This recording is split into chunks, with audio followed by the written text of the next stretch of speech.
This is the Fire Dog Podcast. The views and opinions presented on today's episode are those of the speaker and do not necessarily represent the views of the Department of Defense or the United States Air Force. Welcome. My name is Matt Wilson. I'm joined with Chris Boykley. Thank you for listening to episode 58 of the Fire Dog Podcast. In this episode, we sit down with the instructors of the newly established Fire Officer Strategies and Tactics Leadership course at the DoD Fire Academy in San Angelo, Texas. As you'll hear from our guests, this course was created to help develop newly minted company officers into stronger tacticians and fireground leaders for their departments. We cover the evolution of the course, what it includes, how the first iterations went, and what the future holds. It is my pleasure to welcome to the podcast John Whitmyer, Carlos Ballesteros, and Michael Myles. Well, appreciate you gentlemen joining. We are here to talk about Fire Officer Strategies and Tactics Leadership course. And I want to get into how in the world that name came to be, if you guys have any idea, because that's a mouthful, man. I mean, the origin of this goes back like 2 CFMs. I think when Chief Morris was in charge, he put out the little survey. Everybody kind of did their thing, and it seemed like it was trending towards we need better driver operators. But I mean, I don't think we're going to do a class here for that. Be cool though. So That would be cool. Big old Wink Dog came in, and he was like, "Nah, we need better, the core. So we need better core, and that's going to translate through everything, right?" So he wanted that new crew chief, just to go kind of like an airman goes to ALS to learn how to be an NCO. We're just bam, and then it must have been a cool acronym, just like Bracer Forge and all that stuff. So he sort of came up with something smart. We got to create acronyms, man. We love it. Yeah. Well, I mean, you already got into the episode, man. You're answering our questions before I ask them. Before we got into the detail, it's all good. It's all good. Before we get into the details of stuff, I want to know who you guys are so that the listeners know who you are. So again, we got Carlos, Mike, and Whit. They are instructors at the DoD Fire Academy. So each one of you, man, take a minute, tell us who you are, tell us where you've been stationed, and whatever else you'd like to share. All right, this one's a long one. Woof.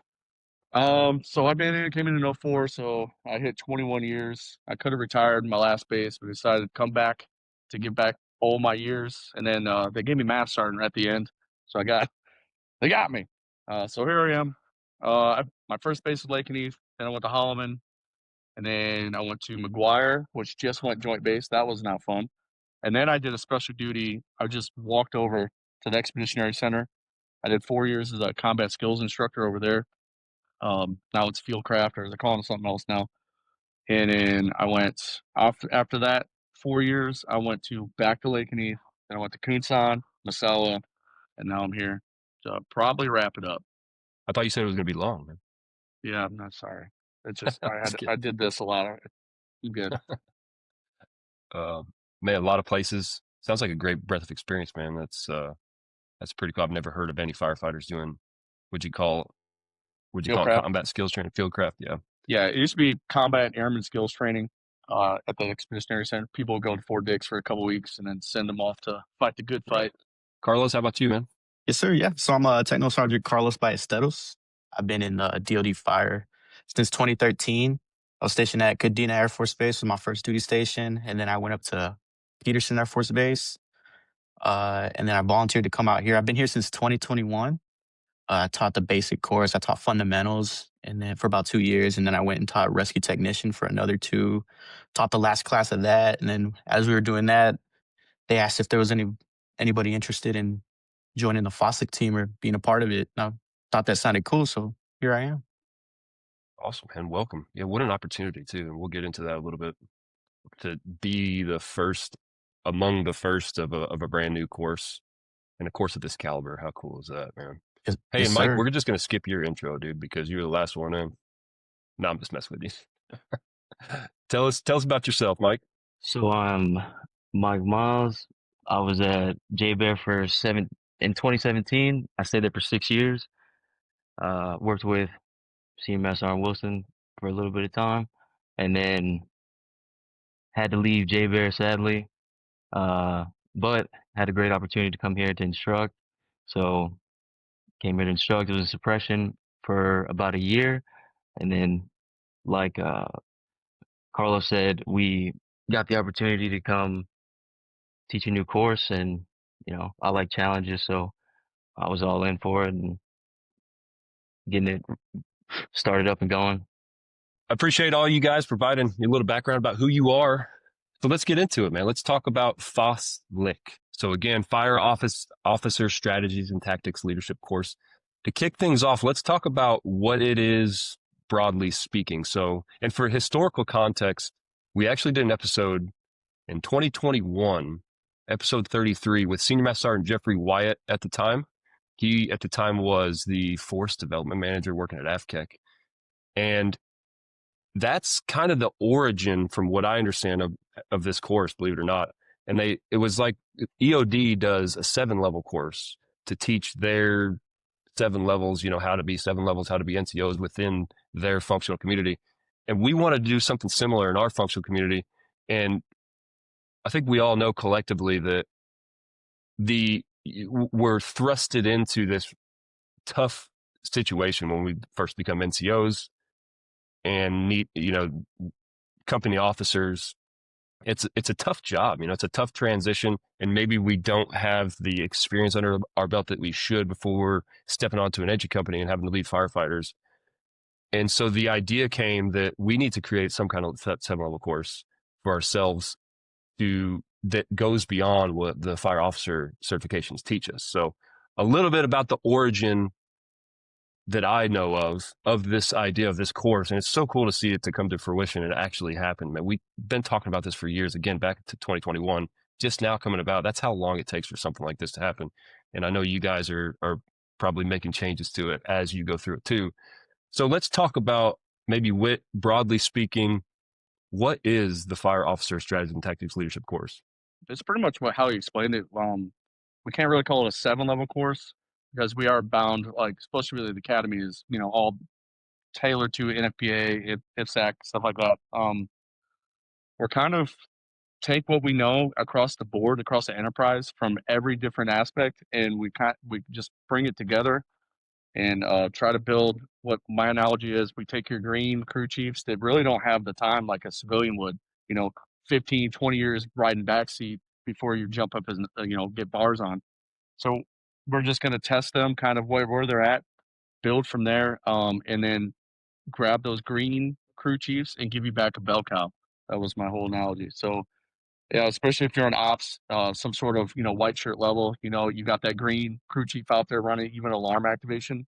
You're like, oh, listening, because you're like, hopefully they're doing everything right. This is like where you can be like, all right, cool, I know they're good to go. So who's the ideal student that's going to be attending? What's the target audience look like? So we did 2 classes so far, and our first one was open, kind of just crew chiefs equivalent, and we had Brits that don't even have flight line. Like we have one that was at Alconbury, something. One of them that doesn't have a flight line. They didn't even have. Who are you looking at, man? Are you looking at Andy? Oh, Carlos is over there. Oh yeah, Andy, help me. That big old head has a lot of knowledge. So we had that, just especially with the civilians in here, they turned into more mentors for the young bloods. And then our second class, we're like, all right, cool, all military, all staff sergeants, but a lot of them were already like established and already did their homework. So we had they were almost too advanced to go through here. They were teaching us stuff, which is part of this too. Like, Ellsworth isn't the same as Kadena, you know what I mean? So how they operate and just what their core tasks are. So we all just come in and most of these kids, I call them kids because I'm old now, all right?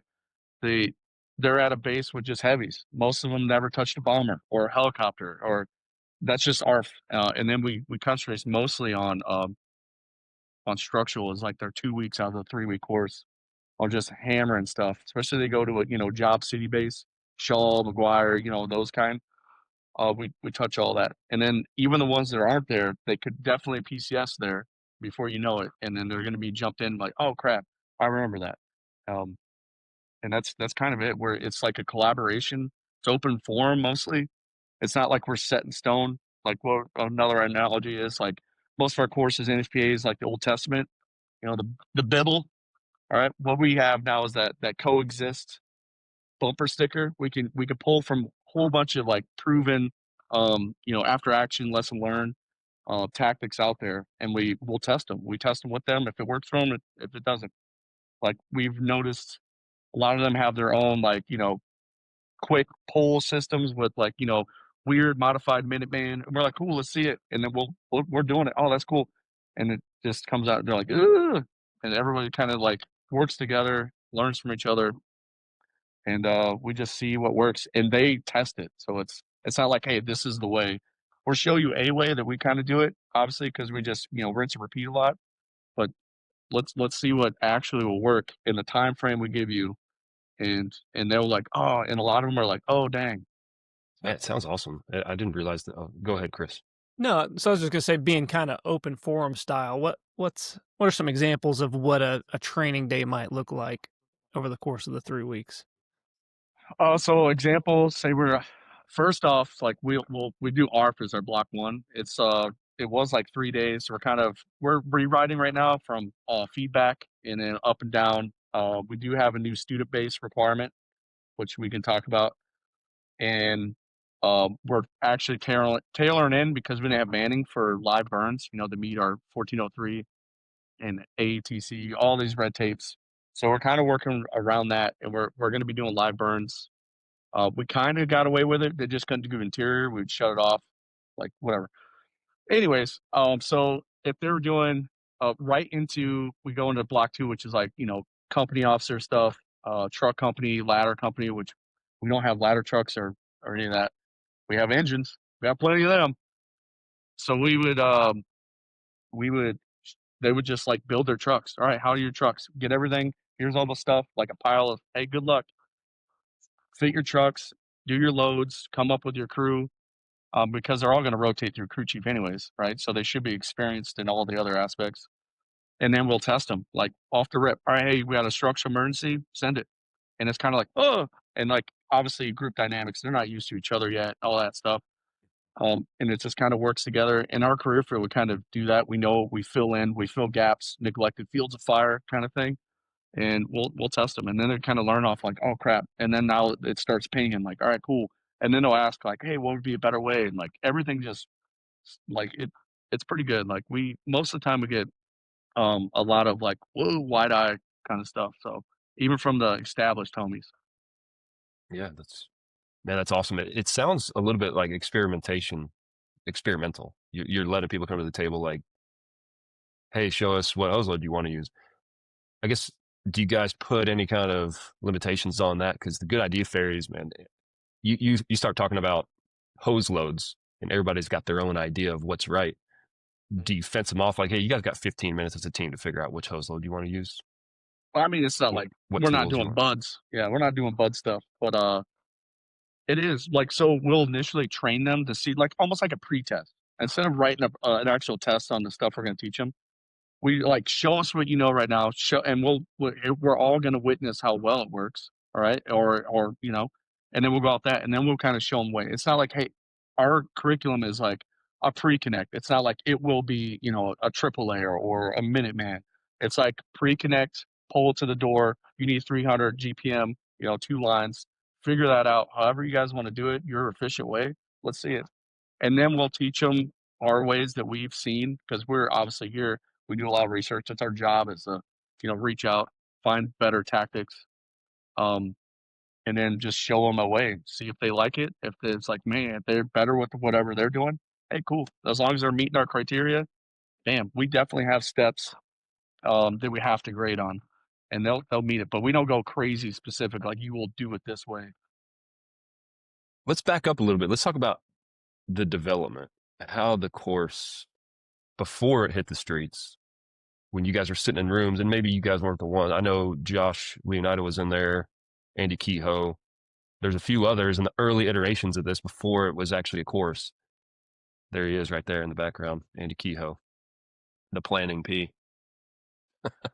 Funny.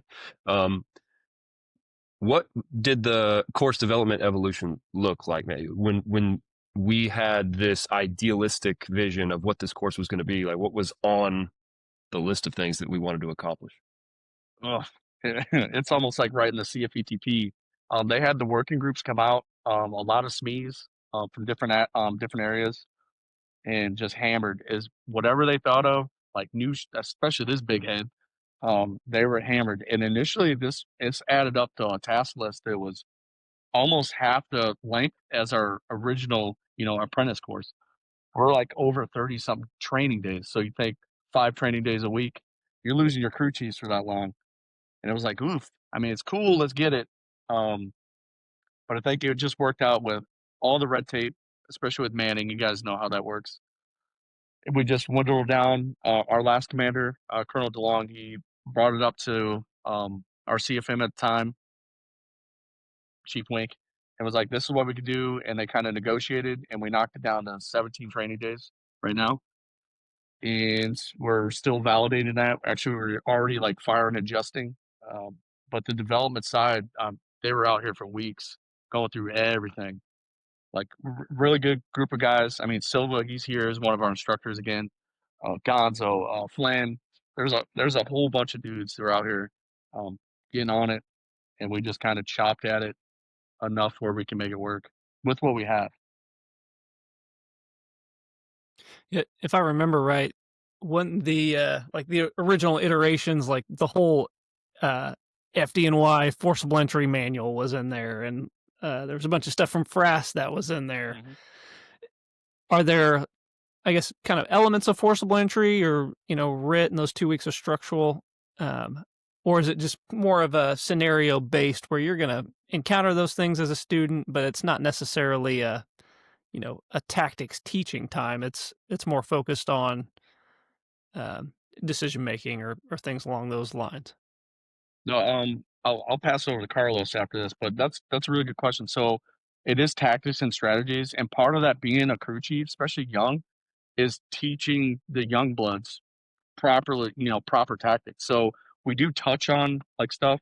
That's why we brought in like our instructors are pretty SMEs in different areas, and we brought them in at different levels. Like Carlos came from rescue and fundamentals, so we let him just hammer, and we definitely go over all the stuff. So we'll do.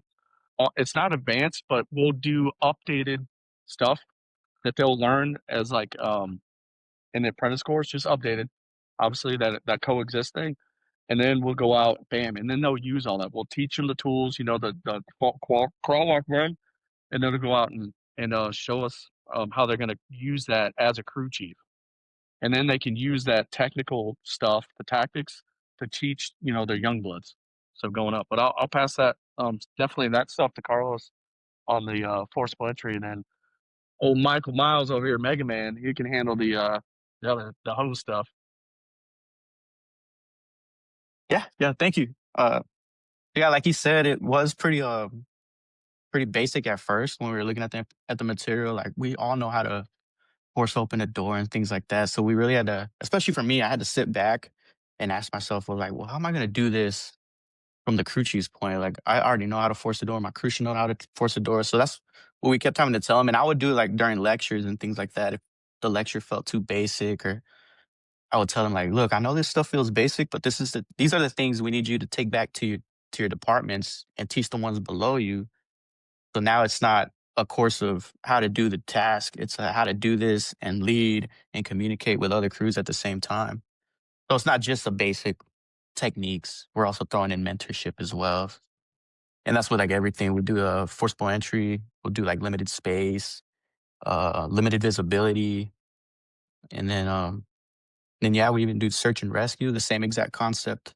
And ventilation, which like with the British guys, they didn't even do ventilation. So having to teach them, I had to dial it back and teach them how we teach the basic course students here, how they do that. And then we let them apply the techniques how they wanted to while communicating with interior, things like that.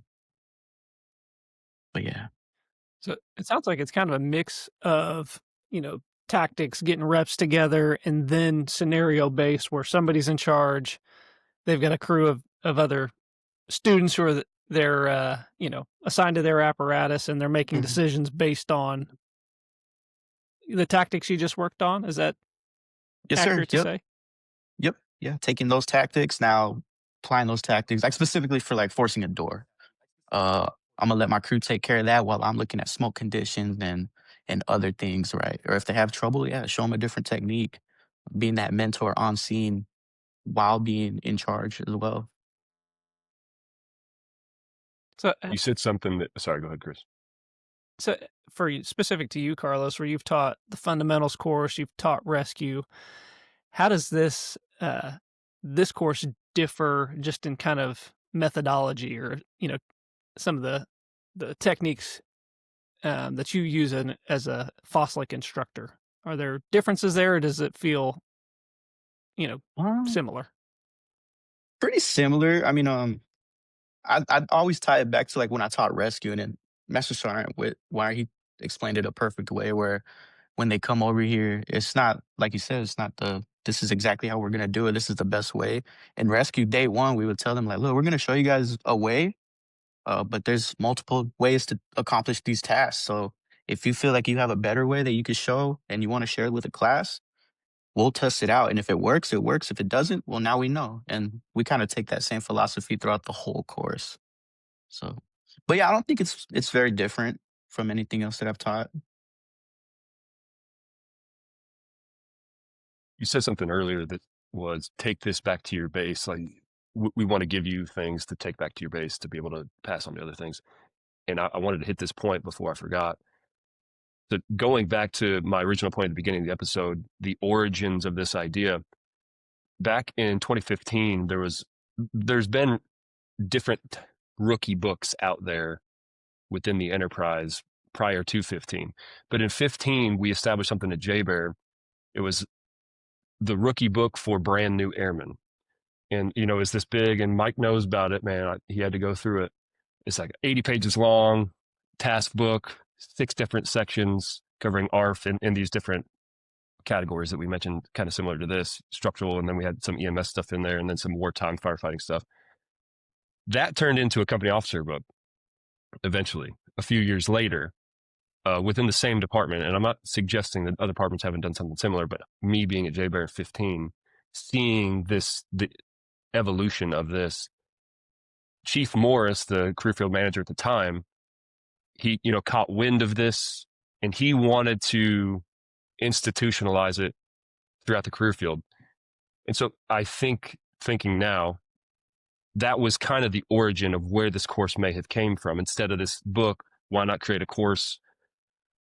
But I remember in the early iterations of the rookie book in 15, Chief Danan, the fire chief at JBear at the time, I was in the training section and working with him on this, and he said, I love this idea, and I think that it's going to be beneficial beyond just these individuals that are receiving the training, because those who teach it are going to learn, and those who learn it are going to teach it to others. So I just want to hit on that point that this course isn't just going to be valuable to those that attend it. It's going to be valuable to everybody that they go out and touch out there in the career field.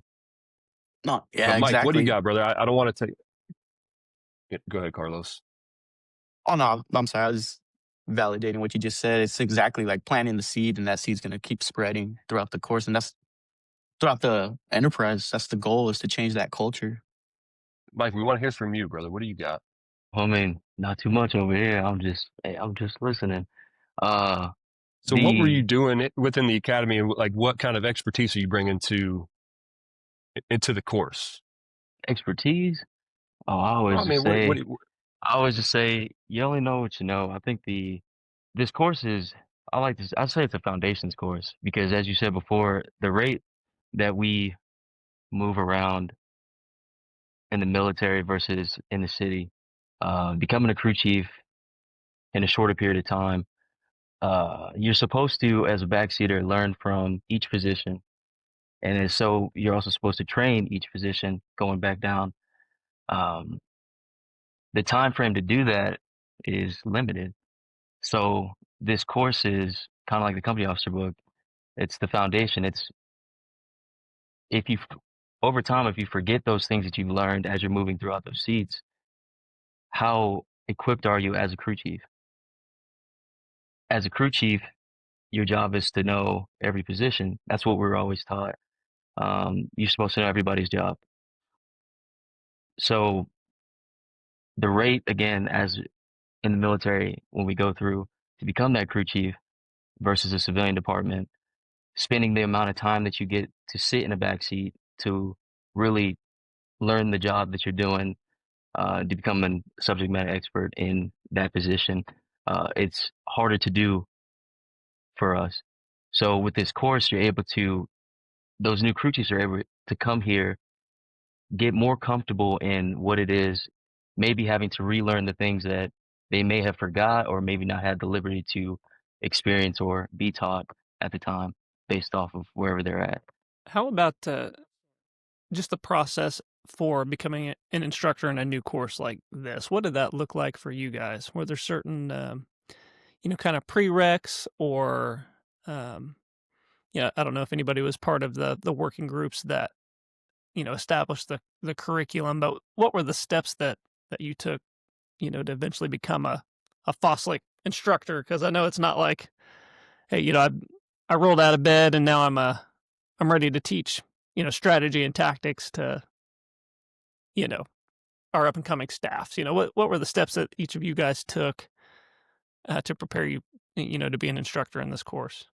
So for me, the preparation was, I always give credit to everyone that taught me up until this point.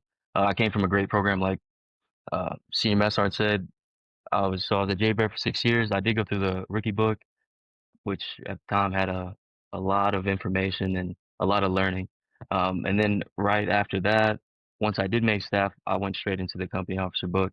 I had a lot of good mentors, military and civilian. It was just a great mentorship and leadership there. So I invested in learning from those before.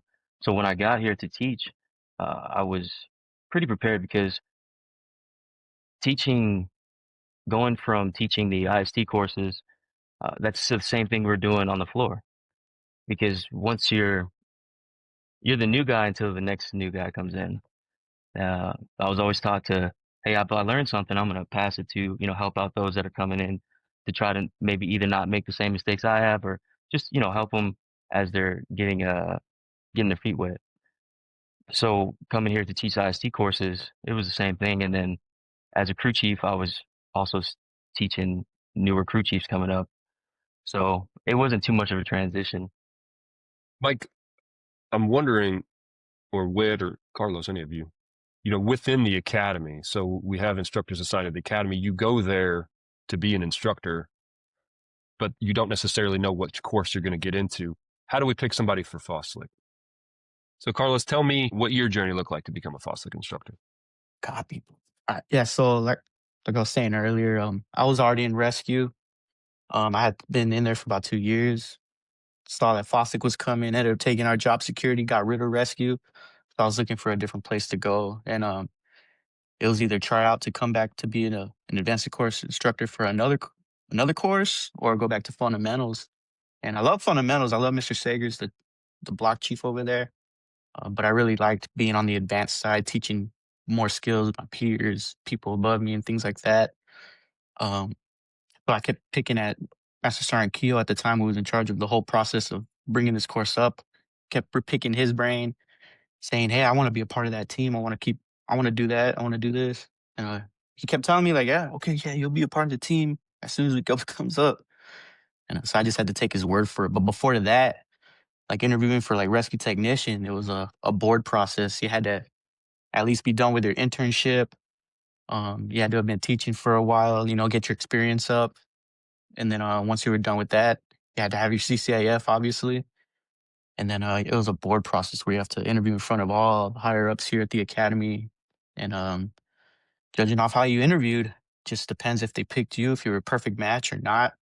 For rescue specifically, I had to interview 3 times just because I've never been interviewed like that before, up in a board style type of interview. So it took a while, but I just kept going. So, and that kind of had stepped my foot in the door so I could come to FOSTLC. Yeah, that was my journey though. Oh, man, that's cool. I didn't realize the academy did that for different courses. Are you guys going to do Mhm. that? Whit, are you going to do that for future iterations of picking instructors for this course? Kind of a board process? Yeah, we'll definitely make it fair across everybody. But we kind of like, I mean, personality is definitely a big thing because when this first kicked off, we were after the apprentice course left. We were like swing ship. So, families, all that. We really wanted people to want to do it first, and then they come on board, and then it's kind of like, hey, this is all new. It's gonna be like, what the heck? A lot of building stuff from just ideas that were taken, from this big old head, not mine head. Um, and it's the same kind of thing. You kind of know when homies are coming in and then apprentice course, you're like, yo, you'd be good in FOSTLC.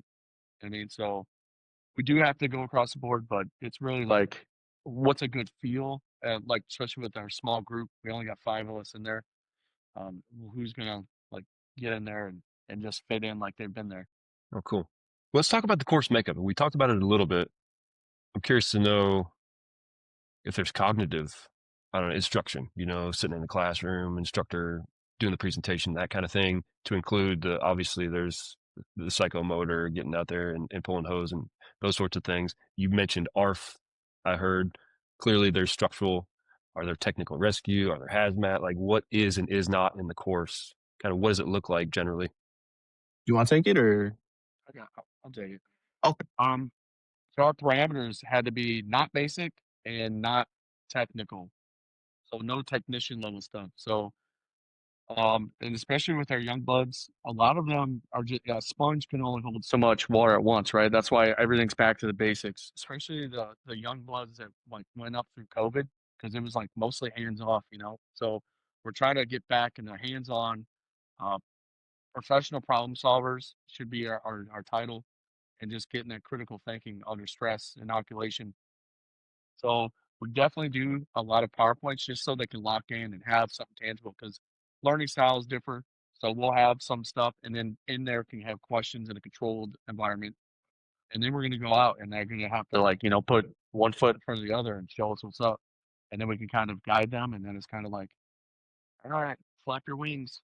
And I lost what I was trying to say. I squirreled. What happened? What was the question? No, that was good, man. You did good. Whit, is there any like wartime specific firefighting content, or is it mostly like stateside crews, apparatus, all that kind of stuff? That's a good question. So with ARF, definitely that's like I kind of built the ARF one, tailored around them, and I do the big picture stuff too. So obviously, like the staff sergeant stateside normally are going to fill a higher role. But if you're like worrying about your manning and like, they just see an Excel that you shoot up to the wing commander of like, oh, we need this many people. Even stage captains, like, they're doing their scheduling and it's like, we need, but then I'm showing them why. Right. The NDA, what that brought in, the new ARF playbook, which is the 460 TIG. And they're like, what's a TIG? And I'll ask them, what's a TIG? And they're like, right. So I'm giving them like a quick snap of where all this information is coming from to build.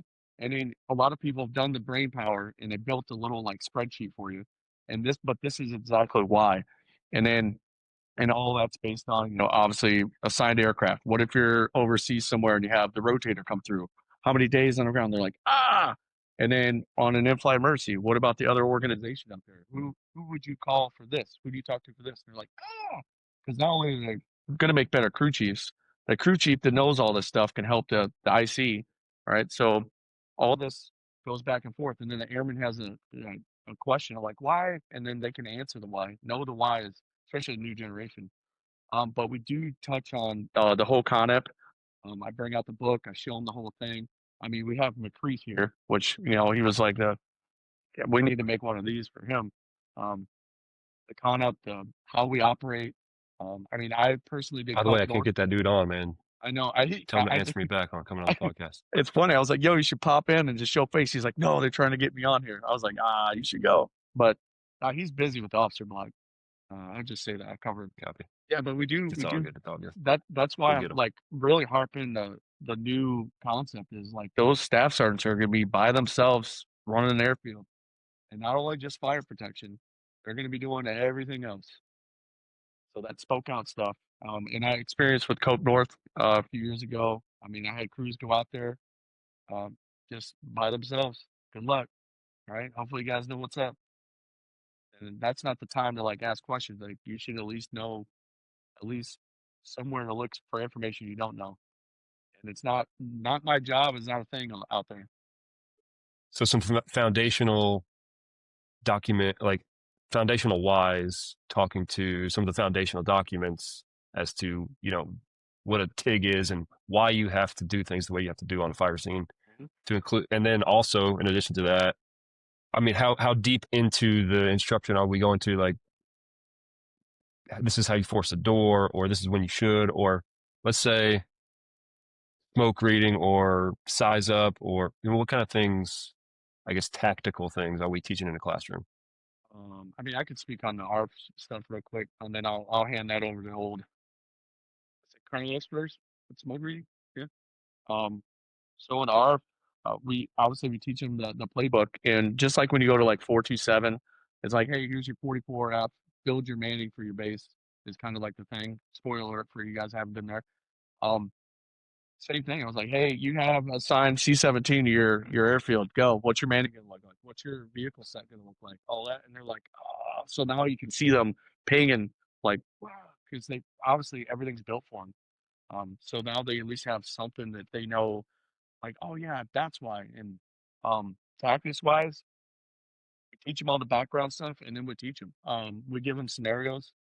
Right now, we're doing Normal Brown with kind of like every type of emergency you can have with an aircraft, on different types of aircraft, and then what's going to happen. And it's not just like responding; it's like pre and during, and then mostly afterwards. So we do a lot of post, like what you're going to do afterwards. Big harp on mental health right now, and that's overlooked. And then the clean cab kind of stuff, clean gear stuff lasts for a while. All right, we have chronic stuff, mental and physical that we touch on, and it's really building that. But as far as like smoke reading and structure side, I give it to Carlos. Yeah. And then from my side, like with forcible entry, we go as in depth as different classes of levers, uh, mechanical advantage of the Halligan bar itself, things like that. The different ways to pop a door, the different signs. So it does feel basic in that aspect. And then with like ventilation, the same thing. But we don't get as in depth like we did with the fundamentals block, where it's like, what can the roofs be made out of? The different types of like the decking, the coverings, and the structure, things like that. It's more just like strategies, positive pressure attack, things like that. Knowing what type of ventilation to choose. But yeah, the course originally was supposed to be 70% classroom based, which as we were teaching the first couple courses, we realized like, hey, this needs to be more strategies and outdoors and getting hands on, getting more reps.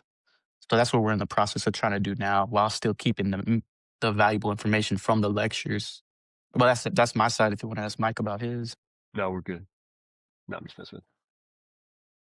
I'm just the hose advancement guy, pretty much. But taking all those pieces and then bringing them together, understanding what you're looking at from the outside, so like your size up, the fire behavior section, understanding what you're actually looking at, understanding neutral plane, why it's important to keep with like your the flow path, control your flow path, door management, things of that nature, and the lecture portion of it, you can break down the whys more, and then to start them out. And then once we go outside, when we're talking about letting them put their trucks together, that's like the giving people an opportunity to show us, what you're bringing from your base, and we're able to gauge better on how we're gonna approach the teaching style towards what we're seeing.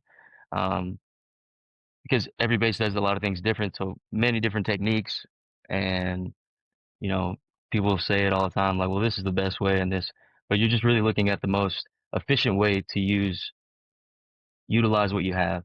So like your crew management, knowing your crew, understanding that crew continuity, and then being able to use the tactics that we also teach you or teach the students to better execute whatever's in front of them. The structure portion, definitely hose advancements. I was taught nozzle forward from the day I got there. That's just your experience is only based off your opportunity. I always say that.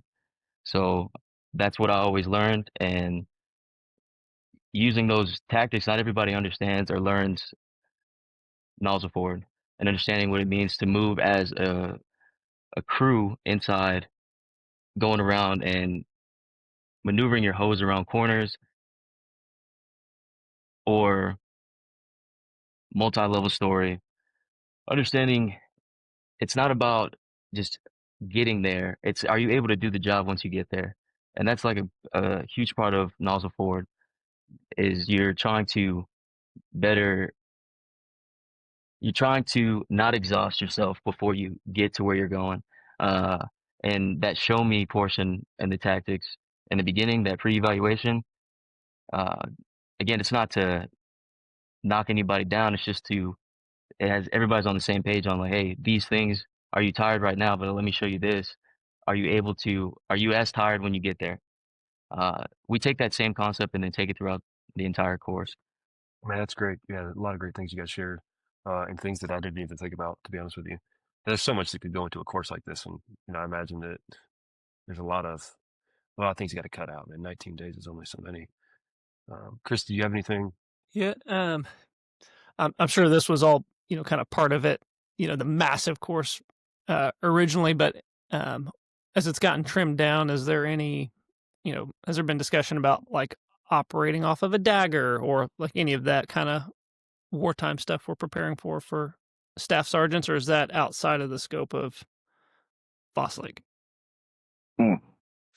That, I mean, we touch on it obviously because that's who we're that's our core, right? Is those staff sergeants gonna be out there? But as far as the wartime stuff, we still don't want to take away from like silver flag sites, what their main job is.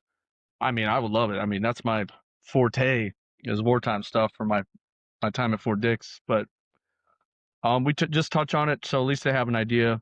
Classroom, but I doubt we'll get any of that stuff unless we. I mean, I can drive to Holloman right now, probably scoop one up. They wouldn't know, but no. Everything is admissible that you say on the podcast. Man. Yeah, what would Chief Wink say? Ask for forgiveness, right? Just don't tell Felty, Chief Felty, that.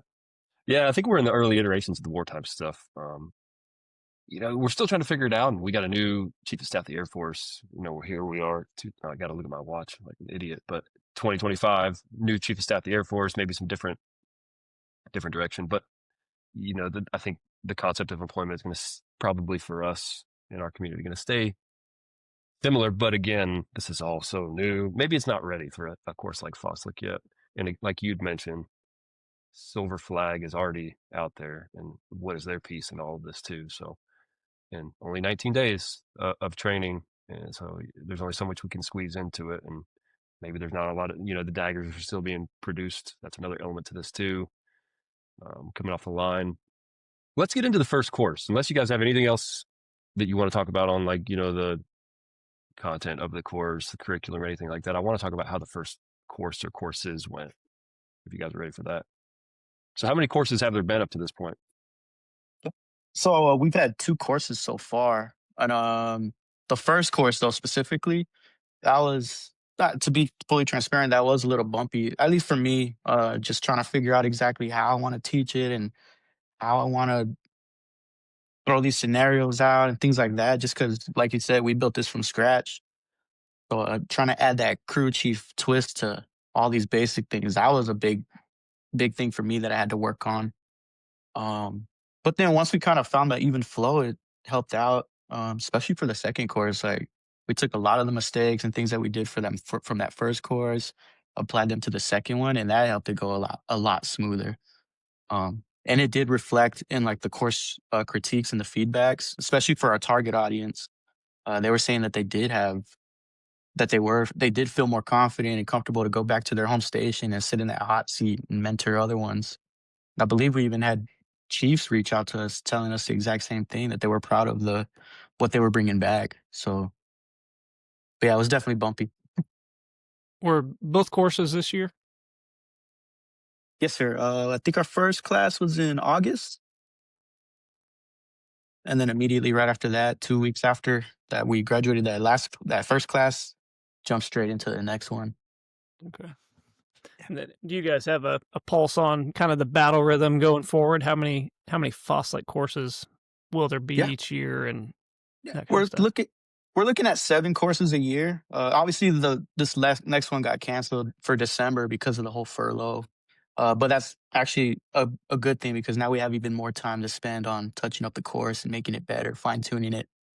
So the next one will be in January on the 21st, and then after that, it's just 6 more after that, or 5 more. Sorry. Mike or Whit, anything from you guys on the first couple iterations? Yeah, it wouldn't like Carlos said, it was a little bumpy. Just seeing how exactly we were going to approach it, but we have a really good team, so we're able to bounce off each other, bounce off the ideas. So we did. It went pretty smooth, and honestly, in my opinion, a little bumpy, but pretty smooth overall. I mean, tailoring it to the audience, like Carlos was saying, is the goal.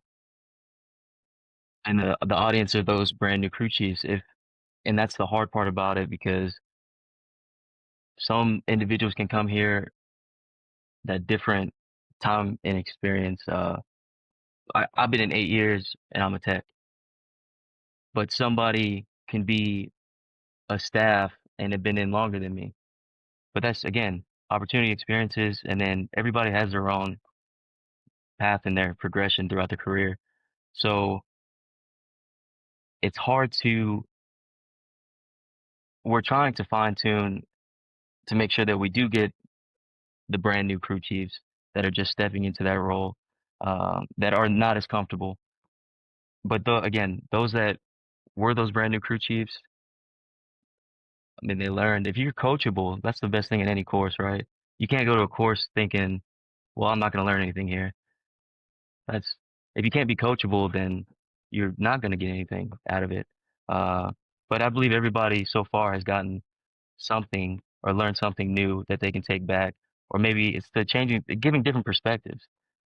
The perspectives on what you're looking at when you roll up to do your size up, thinking ahead on who you're going to be, what resources you're going to ask for, or if you have a ladder truck in your department, making sure that it's not just the size up. You got to coordinate. If you're first on scene, you're coordinating with the oncoming crews that are coming in to let them know what they're seeing, letting them know what positions, what routes to take, things like that, that again, people might not have thought about before. So it's just taking all of those different perspectives to give a broader perspective across the board. Yeah, great points, man. And so if you guys have 1 or 2 big changes out of the first couple iterations, what were they?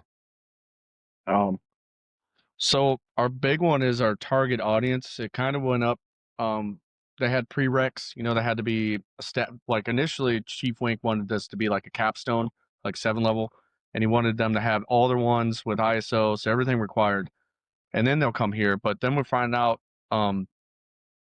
our last class definitely that we had seasoned people in there. They've been in 12, 13 years as staff, and they just already knew the stuff. They could teach. They could just be an instructor like immediately here. Like there's some solid homies that came through.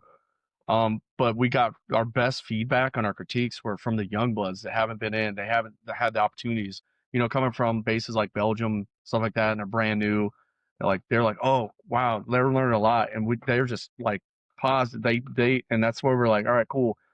These people, especially if they've been in like long enough, to me, we're attacking their pride. They should already know all this stuff, right?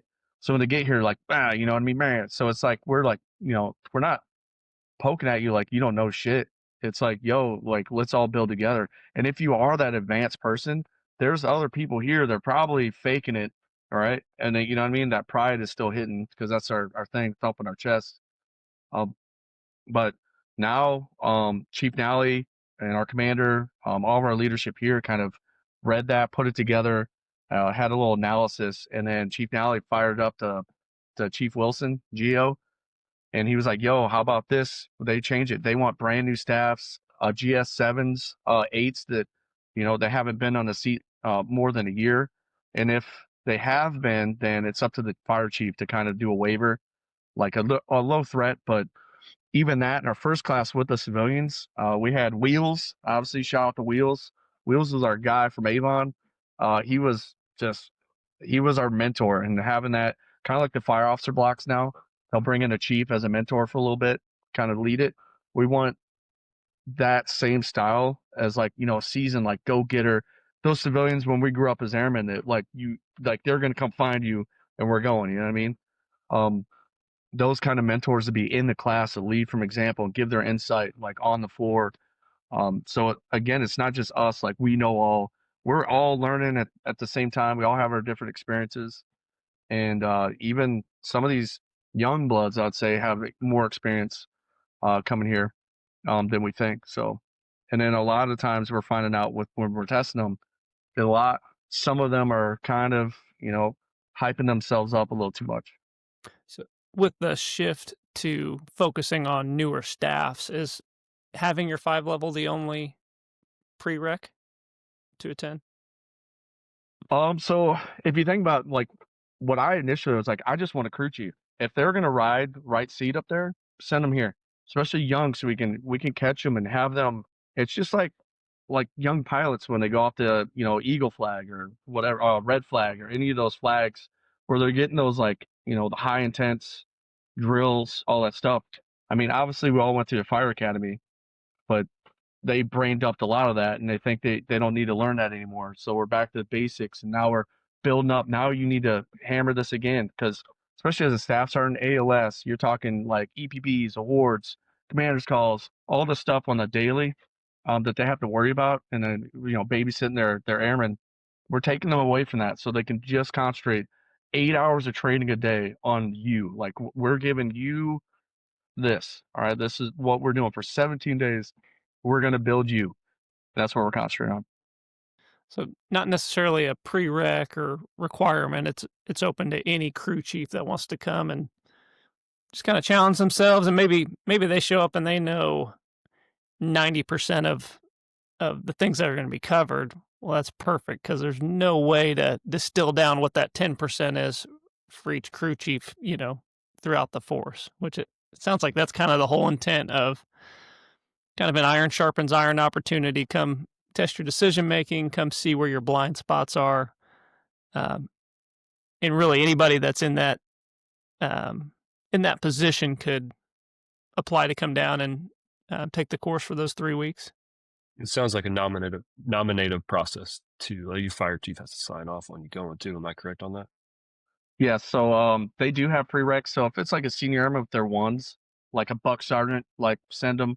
All right. Obviously, I mean, we have senior airmen that've been in the seat longer than our brand new staff. So either way, like we want a staff less than a year that's riding, or a buck sergeant to come on through, and then equivalent on the civilian side. I love the Buck Sergeant reference, man. Going back. Well, let's talk a little bit about, unless you guys got anything else on this, changes, anything else you want to add? I want to talk about potential long-term, and you're probably the guy for this, I imagine, but like capital investments. So earlier we mentioned that there's no ladders in the academy. Are the trainers what you guys want? Do we want a more complex configuration? Do we not have enough aircraft? Do we need more arc? Are there any plans for capital investment to build this course up? Yeah. So on the initial like working group, obviously a lot of that was funding. There was millions of dollars worth of stuff that wish list. You know what I mean? So right now we were like, hey, we can start this tomorrow. We'll just make do with what we have. If we don't have it on site, we got Norma Brown here. This little guy right here. We got all that. They can at least touch some trucks with their, instead of a big old steering wheel, they just have a little truck in their hand. But we just got an F-16. We just acquired one of those, which is a big one. We have now a flashover. You didn't trainer steal here. that from Holloman, did you? No. Oh, okay. It wouldn't fit my Forerunner. But so we got an F-16. Actually, our crew went down there and spec'd it out from Shepherd, so we shipped it in from there. I asked if I could fly it in, but I don't have the credentials, I guess. So that we're about to get another C-130s in the books. They're trying to get an F-15 to kind of do like Tyndall, where one's wrecked out in like the woods. just stuff like that. And then we just got a new burn trainer, a 2-story with Class A capability. So like we're finally getting Class A here. Again, not promising how we're going to do all that yet. And then we just spec'd out a 4-story, like multiple different rooms with different. It's got like the entanglement trainer in there, an elevator for elevator rescue, you name it. Like we spec'd out anything we thought can go in this 4-story. And then with that, John Hearn was here a couple months ago, and like we were like, oh, boom, boom, boom, boom, and he was like, hey, bam. So we're getting to Quint. I heard we're getting to Quint soon. Like we're on the list, but Is that how the conversation went? yeah, pretty much. that? But I'm Okay. pretty sure that somebody that needs it operational will trump us. So I mean, it should go that way. But we should get a Quint for that, and then if not, we got 35-foot ladders for a reason, right? So I mean, we just making do. We do have wish lists. It's just we can do whatever with what we have right now. I mean, obviously we have an academy here. It sounds like a lot, man. A lot more than I anticipated. Yeah, cool wish lists. Just like when the course first came to fruition, there was this 37-day, 39-day, whatever it was, training, and then we can't do that much, so you had to, cut it down a little bit. But just throw everything at the wall that you could think of and see what sticks. But I like a lot of those ideas, man. It sounds awesome. We talked a little bit about short-term fixes and what you guys are doing and targeting the target audience and capital improvements, potential capital improvements, no promises. I think that covers all of that. I want to get into I want to give you guys an opportunity to tell prospective students like what they can do to prepare mentally, physically. I'd like to pass that one to Miles. I think he's the perfect person to ask for that one.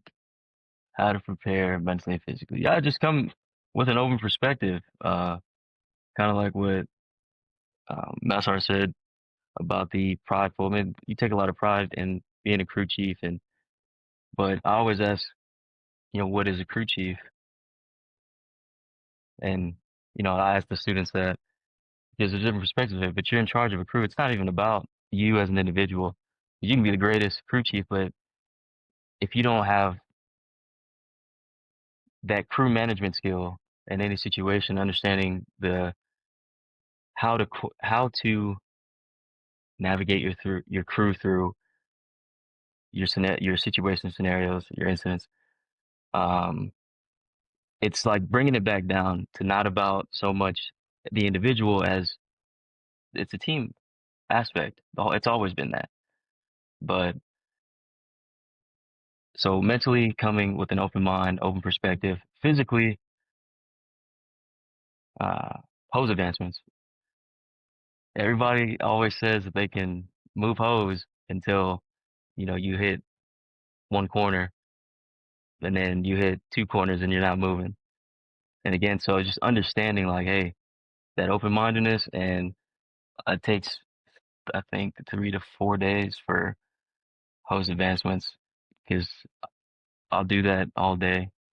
So that's why you ask that, because they call it what do you call it? The Mega Man?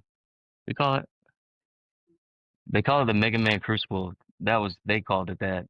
But we'll be out there all day because that's where I come from, is just you get on shift, you check out the truck, and then that civilian was like, hey, we're out there till 2 o'clock. And so that's what I know, and that's what I do. So outside, and any of the objectives that are outside, it's hot in San Angelo. So getting acclimated I came from J Bear, so Alaska back to Texas. So wherever you're coming from, just understanding that depending on the season of the year, that, just be preparing yourself physically before you get here, because we will be outside for a long time. Yeah, great advice on that. You got me thinking, is there a pass fail? I know that I think you mentioned earlier it's a go, no go. Are we sending people home early if they don't, if they're not meeting the standard? Are they able to go through the course, kind of like Frass, where you let them go through, Chris, to the end, but maybe they don't get the patch at the end? Is there something similar to that going on in the course?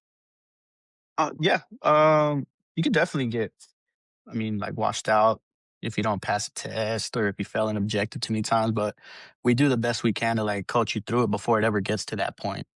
Um, I know back in its early development, they were talking about making it you lose your job basically if you fail this course, and I think that kind of was a little too harsh for everybody. So now we do report cards. So we make sure we keep an eye on every student that comes through, and then we're judging them, seeing how well they mesh, how well they do, things they lack, things that they do well on, and then we send that report card back to their chief, and then their chief can help devise a plan for them, and we throw our recommendations in there as well. Um, Actually, Miles made that little grading rubric for us, so he's been doing good I hope work. that's on. I hope that's on the war package, brother. That's Hey, awesome. I got a question for Whit. A little earlier, you mentioned that there was a student base requirement. What were you talking about there? Oh, you're saying like what they need to come here as our student? Yeah, is that what you're referring to? Yeah, so Chief Nally kind of mentioned it and he shouted up to Chief Wilson. It's just that well, he wants staffs or GS8s within their first year. But I mean, civilian side's kind of weird anyways, but staffs, and then at the same time, if they're past that year, but the fire chief thinks they could use this course, then yeah, fire it in there. It's on the chief's recommendation. And the same thing with senior airmen and GS7s. They want those if they're like a 7 that acts, an acting crew chief, or just has that ambition. If the chief thinks that, hey, let's send it, let's send it. Same thing with senior airmen. So senior airmen that are capable and can ride front seat, send them here. And that's the like the small window that we want right now. We covered a lot today, gents. I can't think of anything else to ask really. Sounds like an awesome course. It really, you guys and those before you were really thoughtful in how you developed it and the changes that you're making. I love, Mike, you were mentioning, and Whit, I think you talked about it too, just kind of that subordinating your ego, having an open mind. Just the way that you guys are approaching this, it sounds excellent. Seems as though the future is bright with this course, and it sounds to me like it's going to be add incredible value to the force, and that's the whole intent, right? Make better leaders, better tacticians, and for them to pass on what they learn and practice here at the academy. Do you guys have anything else you want to mention, you want to bring up, or Chris, do you have any other questions related to the course? All right. Thought maybe one guy, we got a lot on today. Well, then I'll do this, man. Like, we'll give each one of you an opportunity to talk about anything else, or your final thoughts if you have any. Again, we appreciate you coming on, but final thoughts, maybe words of encouragement to prospective students, or anything else you'd like to share before we wrap it up. Yeah. Or Mike, you want to go first? Oh, you can go ahead, Los. Oh, no. I was gonna say thank you for having us on the podcast, and for those listening, I always say, be humble. Don't be afraid to go out and ask for training. And if you don't have that opportunity, do your own research, try your different things, see what works, what doesn't, and then don't be afraid to share that information with those around you, right? Because that's the end goal. We're just trying to bring everybody up. So yeah, that's mine. Don't be afraid to mess up. I mean, this is exactly where you want to do it, right? In the training environment. One of my greatest mentors, his name is Mr. Gagne. He always said, practice makes permanent, right? Because how you practice is how you perform in a high stress situation. And for 6 years straight, that was 100% true. So when you come here, for the students that are coming, just come again with open perspective and be willing to go all out. The being humble part is really important. It's not about being better than anybody. It's just about you're here to learn and get better. I mean, that's what the course is for. Yeah. And appreciate you all having us. Yeah. Well, I would say it's the same thing. Like coming with attitude is everything here. This course is not to check like your capabilities. Obviously it's to make you better, but this course is, I mean, it's in my intro slide. I'm not stealing FUBU, but I'll do BUFU. It's by us for us, right? This isn't like that you need to know this stuff. It's literally as a core, as an enterprise. This is like our target students are the core, and we need to build that. And that's just going to be like, the cure of cancer that COVID hit, like all this, this fallout, because our bandwidth is too short now with manning and all the tasks we get, even though our leadership promises less, but we're always doing more. We're pulling you away from all that so we can concentrate on all of us together. It's not just all of us to you. It's like everybody is doing everybody here. And that's, I mean, just come with that attitude and let's all get this together. It's not a competition. It's everybody is going to be better from coming here. And I obviously appreciate, us getting the word out, you inviting us on here. I'll definitely go get McCreath right after this, tell him you name dropped him, and all hail Papa Bear Kehoe. Yeah, man, it was our pleasure. And thank you guys for agreeing to come on. I couldn't nail down Papa Bear Kehoe either ahead of this. We tried getting him on at one point. And hey, listen, to his defense, the course was in flux, right? Didn't know if it was going to happen or not. And in the developmental stages, feels like we got you guys at the perfect time, just coming off the first couple iterations. So thanks again, guys. And you guys have a good one. Thank you for listening to this episode of the Firedog Podcast. You can find more episodes like this on our website, firedog.us, or wherever you listen to podcasts. We're also on social media. Check us out on Facebook, Instagram, and LinkedIn at the Firedog Podcast. That is the Fire DAWG Podcast. Don't forget to subscribe, like, and follow to stay plugged into every new episode. We'd also appreciate it if you share this podcast with your friends and coworkers, whether on social media or right there within your firehouse. This is Matt Wilson with Chris Boikley and guests John Whitmyer, Carlos Ballesteros, and Michael Myles. Until next time, stay safe.